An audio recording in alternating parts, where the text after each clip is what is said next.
വർദ്ധിക്കുന്നേ രാജൻ വരവതോർക്കുമ്പോ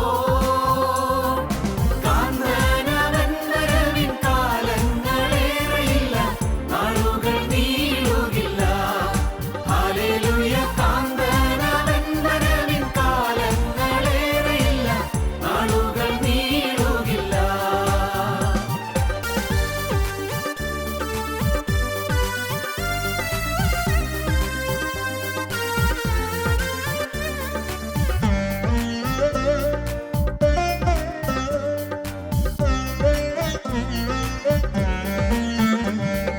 ക്ഷാമങ്ങൾ ഭൂകമ്പങ്ങൾ യുദ്ധങ്ങൾ എതിർപ്പുകൾ ലോകത്തിലെങ്ങും കാണുന്നേ കാന്തനവൻ വരവിൻ കാലങ്ങളേറെയില്ല നാളുകൾ നീളുകില്ല ക്ഷാമങ്ങൾ ഭൂകമ്പങ്ങൾ യുദ്ധങ്ങൾ എതിർപ്പുകൾ ലോകത്തിലെങ്ങും കാണുന്നേ കാന്തനവൻ വരവിൻ കാലങ്ങളേറെയില്ല നാളുകൾ നീളുകില്ല ഹല്ലേലൂയ കാന്തനവൻ വരവിൻ കാലങ്ങളേറെയില്ല നാളുകൾ നീളുകില്ല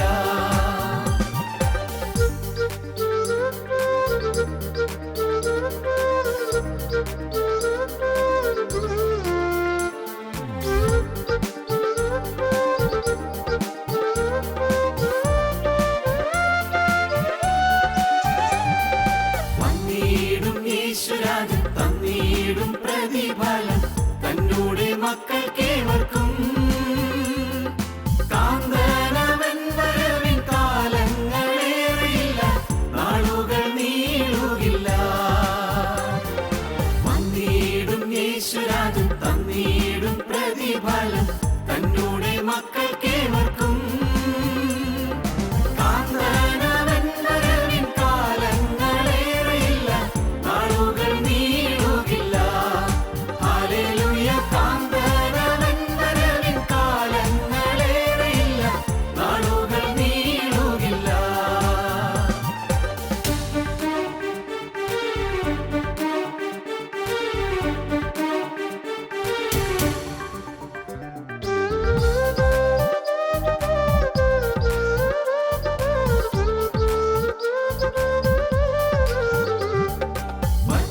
ശരീരം വിട്ടു ക്രിസ്തൻ സന്നിധി തന്നെ എത്തിയിടും ഞാനും വേഗത്തിൽ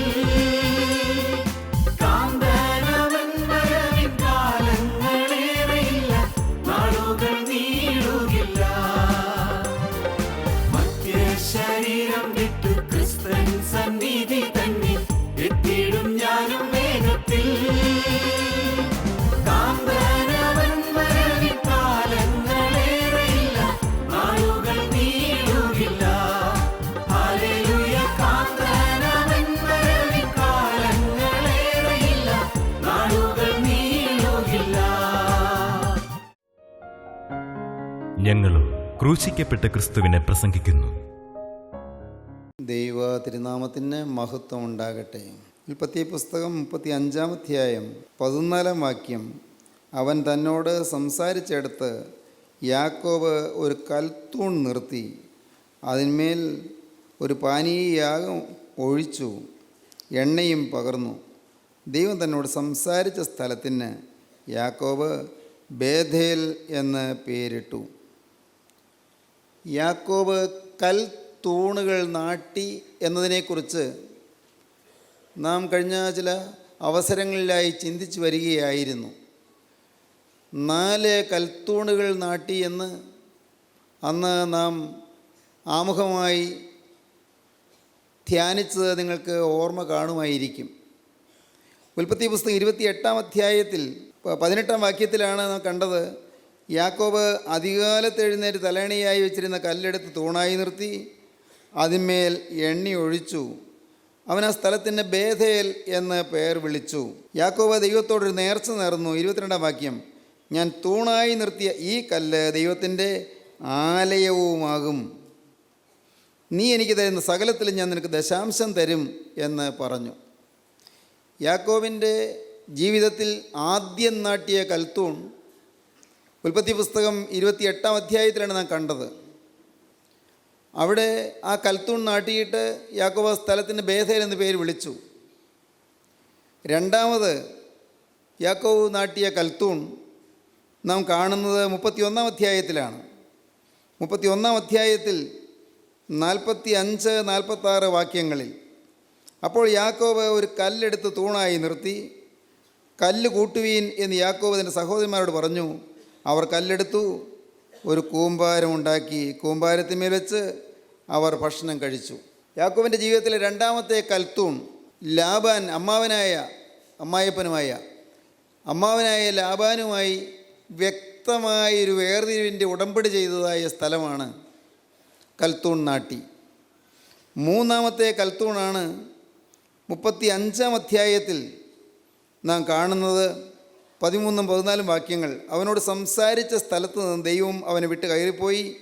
അവൻ തന്നോട് സംസാരിച്ചിടത്ത് യാക്കോബ് ഒരു കൽത്തൂൺ നിർത്തി, അതിന്മേലൊരു പാനീയ ഒഴിച്ചു, എണ്ണയും പകർന്നു. ദൈവം തന്നോട് സംസാരിച്ച സ്ഥലത്തിന് യാക്കോബ് ബേഥേൽ എന്ന് പേരിട്ടു. 28-ാം അധ്യായത്തിൽ ഈ ബേഥേൽ എന്ന് പേരിട്ടതിനെക്കുറിച്ചും അവിടെ കൽത്തൂൺ നാട്ടിയതിനെക്കുറിച്ചും പറയുന്നുണ്ട്. പക്ഷേ ഇപ്പോൾ 35-ാം അധ്യായത്തിൽ പിന്നെയും അത് തന്നെ പറയുന്നു. പക്ഷേ ഇത് രണ്ട് സംഭവങ്ങൾ തമ്മിൽ 20 വർഷങ്ങളുടെ അകൽച്ചയുണ്ട്. 28-ാം അധ്യായത്തിൽ കൽത്തൂൺ നാട്ടിയത് കഴിഞ്ഞ് പിന്നെ 20 വർഷം കഴിഞ്ഞുള്ള സംഭവമാണ് ഇപ്പോൾ കാണുന്നത് 35-ാം അധ്യായത്തിൽ. അങ്ങ് ഹാരാനിലേക്ക് പോകുമ്പോഴാണ് ലൂസ് എന്ന സ്ഥലത്ത് വെച്ച് ഈ കൽത്തൂൺ നാട്ടിയത്. ലൂസ് എന്ന സ്ഥലത്തിന് ബേഥേൽ എന്ന് പേര് വിളിച്ചത്. അന്ന് വലിയൊരു ഉടമ്പടി ചെയ്തു, ഈ ദൈവത്തിൻ്റെ ആലയമായിരിക്കും എന്ന് ദൈവസന്നിധിയിൽ യാക്കോബ് ഒരു ഉടമ്പടി ചെയ്തു. എന്നാൽ 20 വർഷം കഴിഞ്ഞ് ഹാരാനിൽ നിന്ന് മടങ്ങിപ്പോരുകയാണ്. ഹാരാനിൽ നിന്ന് കനാനിലേക്ക് മടങ്ങിപ്പോരുകയാണ്. ഹാരാനിൽ നിന്ന് മടങ്ങിപ്പോരുമ്പോൾ, സ്വന്തം പിതൃഭവനത്തിലേക്ക് മടങ്ങിപ്പോരുമ്പോൾ, അപ്പോഴാണ് ബേഥേലിൽ വന്നപ്പോൾ ഉടമ്പടി പുതുക്കുന്നത്. വർഷങ്ങൾ കഴിഞ്ഞ് ഒരു പുനഃപ്രതിഷ്ഠ എടുക്കുകയാണ്. പുനഃപ്രതിഷ്ഠ, വീണ്ടും ഒരു സമർപ്പണം, വീണ്ടും ഒരു പ്രതിഷ്ഠ, വീണ്ടും ഒരു ഉടമ്പടി, ദൈവത്തോട് ചെയ്യുന്ന നിയമം, ദൈവത്തോട് ചെയ്യുന്ന ഉടമ്പടി. ഈ രക്ഷ എന്നുള്ളത് ഇൻസ്റ്റൻറ്റ് ഗ്രേസ് അല്ല, അത് പടിപടിയായൊരു വളർച്ചയിൽ കൂടെ മുന്നോട്ട് പോകുന്നതാണ്. അത് വിശുദ്ധീകരണത്തിൻ്റെ അനുഭവത്തിൽ കൂടി വളർന്നു പോകുന്നതാണ്. രക്ഷിക്കപ്പെടുക എന്ന് പറയുന്ന ഒരു അനുഭവമുണ്ട്. അത് ജീവിതത്തിൽ ഒരിക്കലായിട്ട് എടുക്കുന്നൊരു തീരുമാനമാണ്. പക്ഷേ അതുകൊണ്ട് ആരും പൂർണ്ണരായി തീരുന്നില്ല. ഒരു ശിശു ജനിച്ചു എന്നുള്ളത് കൊണ്ട് ആ ശിശു പ്രായപൂർത്തിയായില്ലല്ലോ. നമ്മുടെ ജീവിതത്തിൽ നാം ദൈവസന്നിധിയിൽ വ്യക്തമായി ഒരു തീരുമാനമെടുക്കുകയും ജീവിതം യേശുക്രിസ്തുവിന് കൈമാറുകയും ക്രിസ്തുവിനെ കർത്താവും രക്ഷിതാവുമായി സ്വീകരിക്കുകയും ചെയ്യുന്ന ഒരു അനുഭവമുണ്ട്. ആ സമയത്ത് തീർച്ചയായും ദൈവത്തിൻ്റെ കൃപ നമ്മുടെ മേൽ വരുന്നുണ്ട്. ദൈവത്തിൻ്റെ സ്നേഹം നമ്മിൽ നിക്ഷേപിക്കുന്നുണ്ട്. ദൈവത്തിൻ്റെ ആത്മാവ് നമ്മിൽ ആവസിക്കുന്നുണ്ട്. നമ്മുടെ പേര് ജീവൻ്റെ പുസ്തകത്തിൽ എഴുതുന്നുണ്ട്. പക്ഷേ പിന്നീട് നമ്മുടെ ജീവിതത്തിൽ ഏറെയേറെ അനുഭവങ്ങൾ നാം പ്രാപിച്ച് വരികയാണ്. ആ അനുഭവങ്ങളെല്ലാം ശുദ്ധീകരണ പ്രക്രിയയാണ്. അതൊരു പ്രോസസ്സാണ്. അതൊരു നിരന്തരമായ കാര്യപരിപാടിയാണ്. അത് പരിശുദ്ധാത്മാവിൻ്റെ കാര്യപരിപാടിയാണ്. ഞാൻ ജീവിതത്തിൽ എൻ്റെ കർത്താവും രക്ഷിതാവുമായി ക്രിസ്തുവിനെ സ്വീകരിക്കുന്നു എന്നുള്ള ഒരനുഭവത്തിലേക്ക് വന്നതിന് ശേഷം പിന്നെ എത്രയെത്ര അനുഭവങ്ങളിലൂടെയാണ് ദൈവം നടത്തിയത്. എല്ലാം ശുദ്ധീകരണത്തിൻ്റെ അനുഭവങ്ങൾ. ഈ ആളത്വം ഇനിയും രൂപാന്തരപ്പെടേണ്ടിയിരിക്കുന്നു, ഇനിയും മാറേണ്ടിയിരിക്കുന്നു.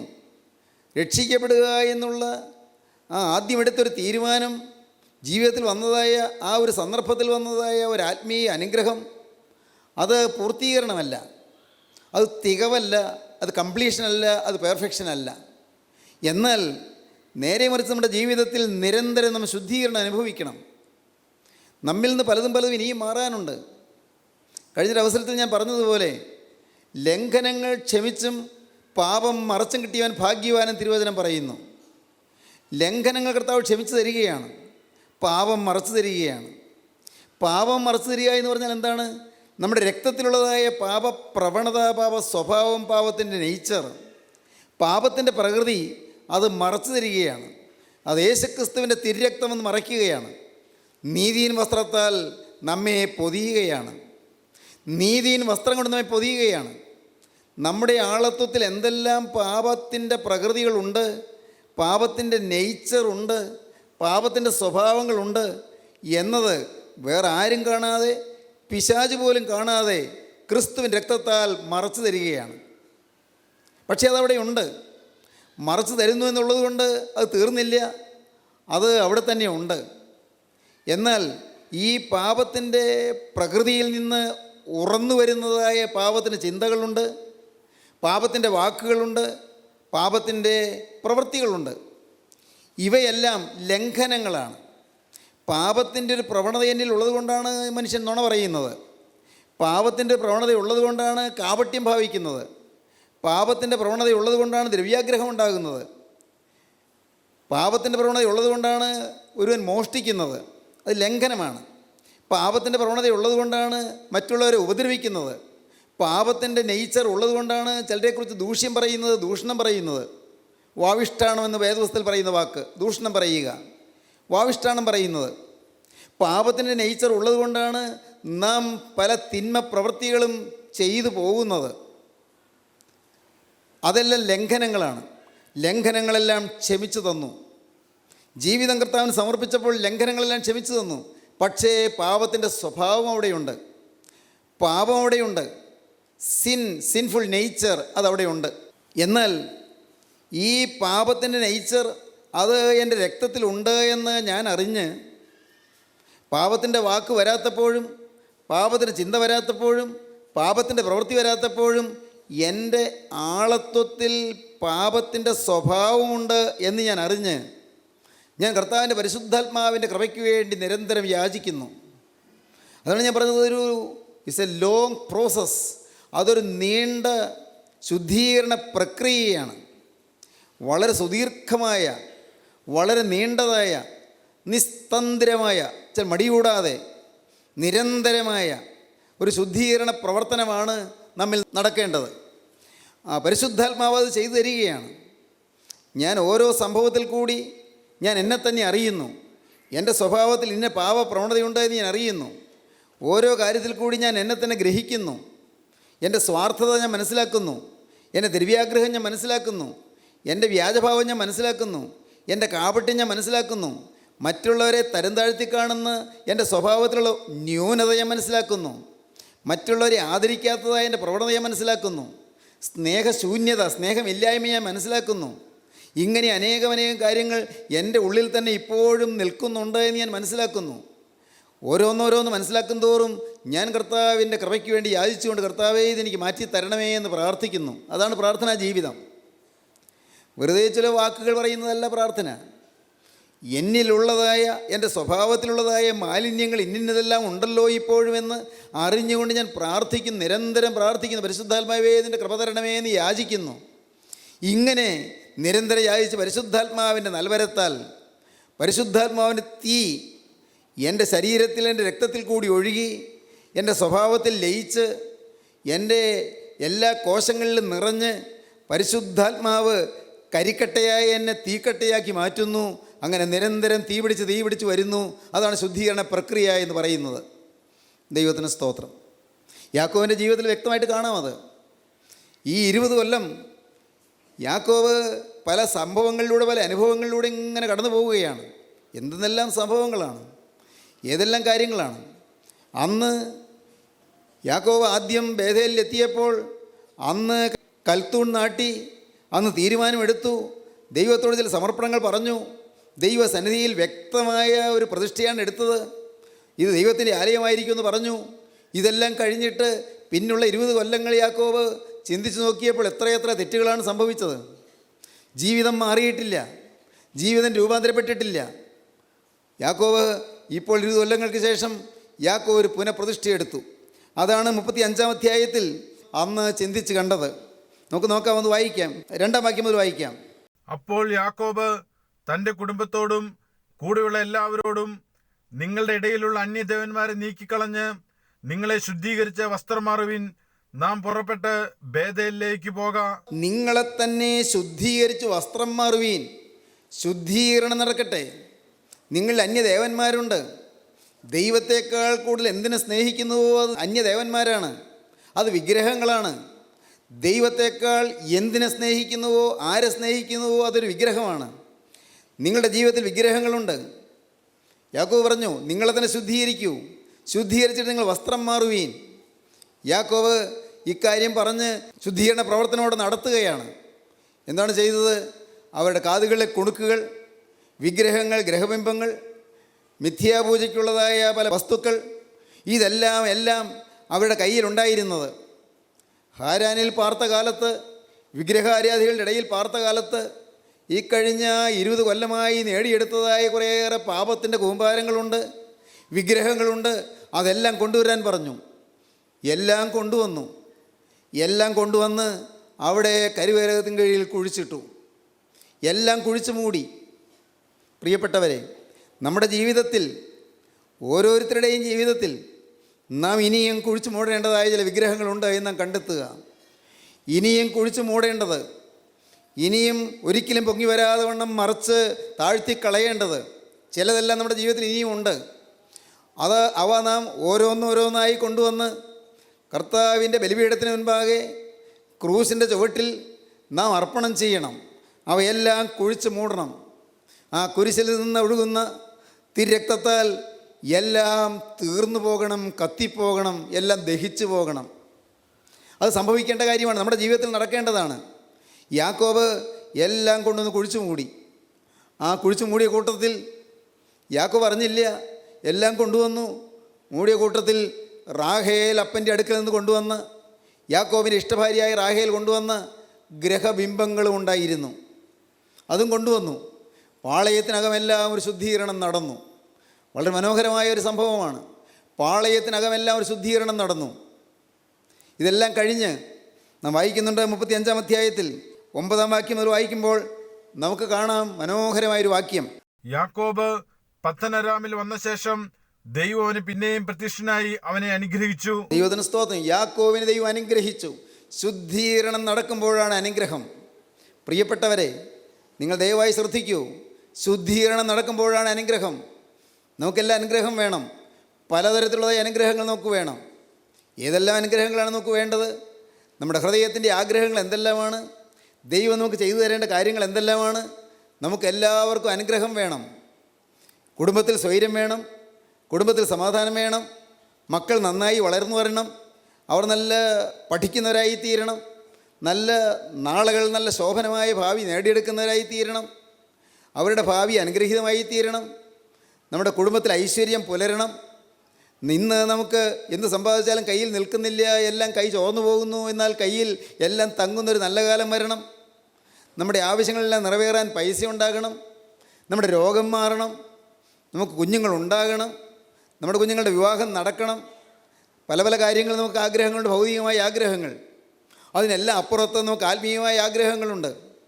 വിശുദ്ധിയിൽ ജീവിക്കണം, എൻ്റെ കോപപ്രവണതകൾ മാറണം, എൻ്റെ കോപവും ക്രോധവും മാറണം, എൻ്റെ വാശിയും വൈരാഗ്യവും മാറണം, എൻ്റെ പകയും വിദ്വേഷവും മാറണം, എൻ്റെ ദ്രവ്യാഗ്രഹവും സ്വാർത്ഥതയും മാറണം, എൻ്റെ സ്ഥാനമോഹം മാറണം. എൻ്റെ കർത്താവേ, എൻ്റെ ജീവിതത്തിൽ അനേകം പാപങ്ങൾ ഇപ്പോഴുണ്ടല്ലോ, ഇതെല്ലാം മാറണം. നമുക്ക് ചില ആഗ്രഹങ്ങളുണ്ട്, നമുക്ക് ചില ആവശ്യങ്ങളുണ്ട്. ഈ ആവശ്യങ്ങളെല്ലാം നേടിയെടുക്കുന്നതാണ് അനുഗ്രഹം എന്ന് പറയുന്നത്.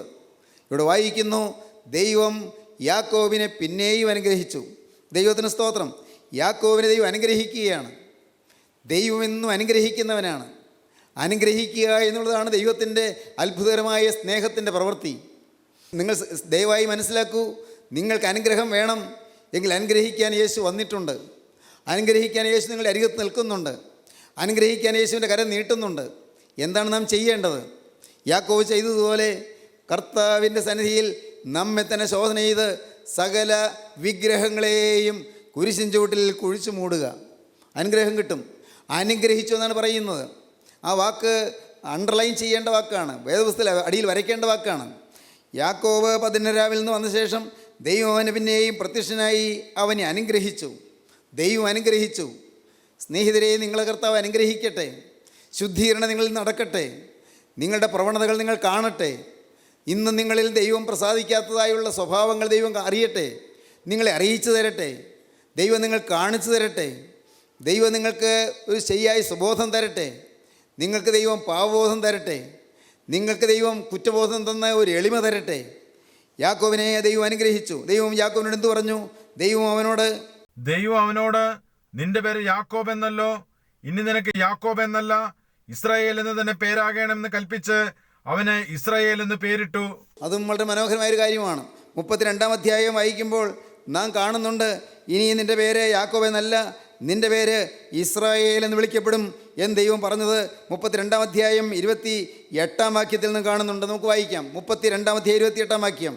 നീ ദൈവത്തോടും മനുഷ്യരോടും മല്ല് പിടിച്ച് ജയിച്ചതുകൊണ്ട് നിന്റെ പേർ ഇനി യാക്കോബ് എന്നല്ല ഇസ്രായേൽ എന്ന് വിളിക്കപ്പെടുമെന്ന് അവൻ പറഞ്ഞു.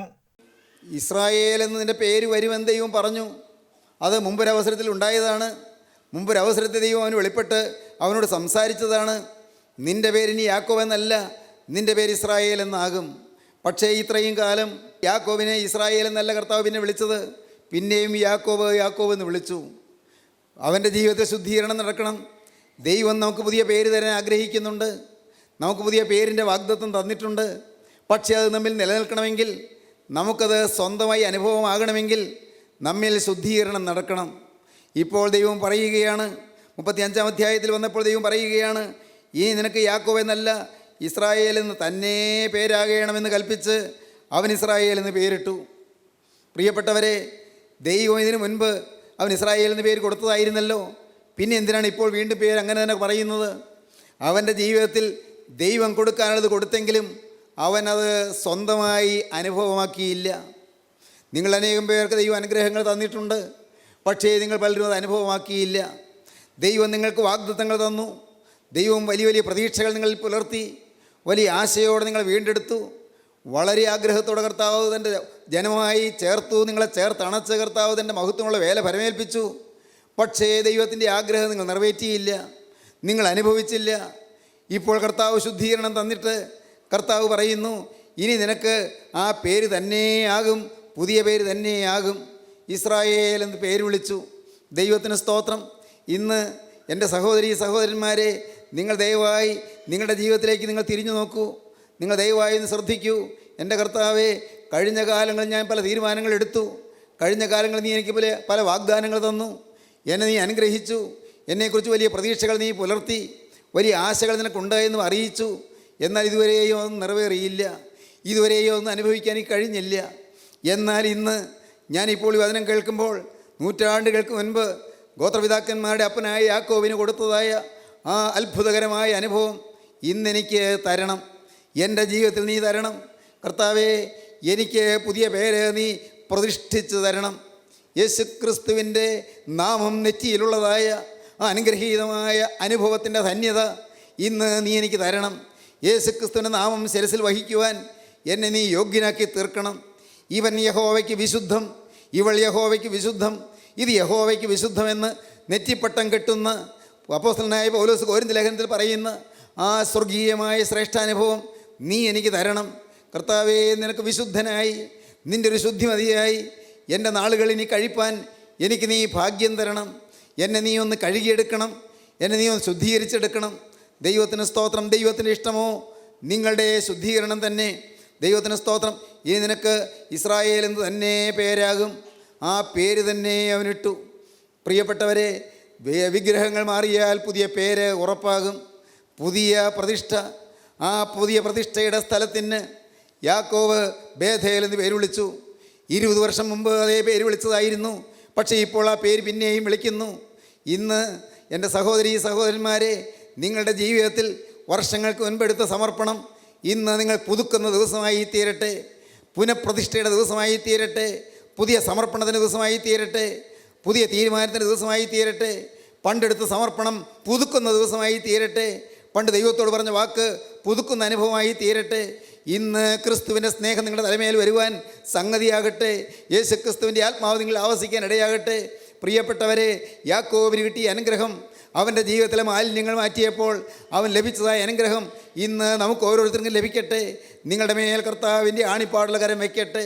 സ്നേഹിതരെ, ഞാൻ നിങ്ങളോട് വളരെ എളിമയോടെ പറയട്ടെ, യേശു ക്രിസ്തുവിൻ്റെ കുരിശിൻ ചുവട്ടിൽ ഞാൻ വീണ്ടെടുക്കുന്നു എന്ന് ധ്യാനിച്ചുകൊണ്ട് യേശുക്രിസ്തുവിന് ആ ജയമുള്ള സ്ലീബായിൽ നിന്ന് തിരുരക്തം ഒലിച്ചിറങ്ങി എൻ്റെ ശരീരത്തിൽ പതിക്കുന്നെന്ന് വിശ്വസിച്ചുകൊണ്ട് നിങ്ങളൊരു നിമിഷം നിങ്ങളെ തന്നെ സമർപ്പിക്കുമെങ്കിൽ, പ്രിയപ്പെട്ടവരെ, ഇപ്പോൾ നിങ്ങൾക്ക് ശുദ്ധീകരണം അനുഭവിക്കാം.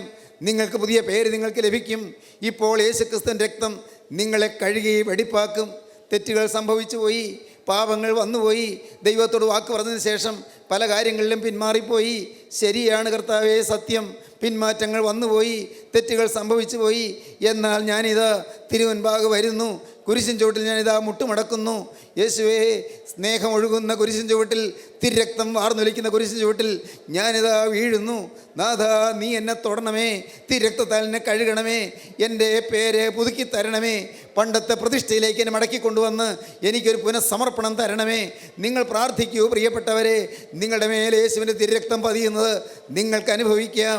ആ തിരുരക്തം കൊണ്ട് നിങ്ങൾക്ക് യേശുവിൻ്റെ നാമം നെറ്റിയിൽ എഴുതി തരുന്നത് നിങ്ങൾക്ക് അനുഭവിക്കാം. ഫിലദൽഫിയയിലെ സഭയ്ക്ക് വെളിപ്പാട് പുസ്തകം 3-ാം അധ്യായത്തിൽ യേശുക്രിസ്തുവിൻ്റെ നാമം നെറ്റിയിൽ എഴുതി കൊടുക്കുമെന്ന് പറഞ്ഞിരിക്കുന്നു. യേശുക്രിസ്തുവിൻ്റെ നാമം നെറ്റിയിൽ തരുമെന്നാണ് പറഞ്ഞത്. നമ്മുടെ നെറ്റിയിൽ യേശുവിൻ്റെ നാമം പതിയട്ടെ, യേശുക്രിസ്തുവിൻ്റെ വിശുദ്ധിയുടെ നാമം പതിയട്ടെ, യേശുവിൻ്റെ ആത്മാവ് നമ്മുടെ മേൽ ഇറങ്ങട്ടെ, പരിശുദ്ധാത്മാവിനെ ആവസിക്കട്ടെ, പരിശുദ്ധാത്മാവിൻ്റെ കൃപ നമ്മിൽ തഴുകട്ടെ, പരിശുദ്ധാത്മാവിൻ്റെ കൃപ നമ്മെ ഓരോരുത്തരെയും പൊതിയട്ടെ. ദൈവകൃപയിൽ നമുക്ക് വളരാം, ദൈവകൃപയിൽ നമുക്ക് ഉല്ലസിക്കാം, ദൈവകൃപയിൽ നമുക്ക് ശുദ്ധീകരണം അനുഭവിക്കാം, ദൈവകൃപയിൽ നമുക്ക് പുനഃപ്രതിഷ്ഠ ചെയ്യാം, വീണ്ടും സമർപ്പിക്കാം, പുതിയ പേര് സമ്പാദിക്കാം, പുതിയ പേരുള്ള പുതിയ ഇസ്രായേലായി ഈ ജീവിതയാത്ര തുടരുവാൻ ഭാഗ്യം നമുക്ക് ലഭിക്കട്ടെ.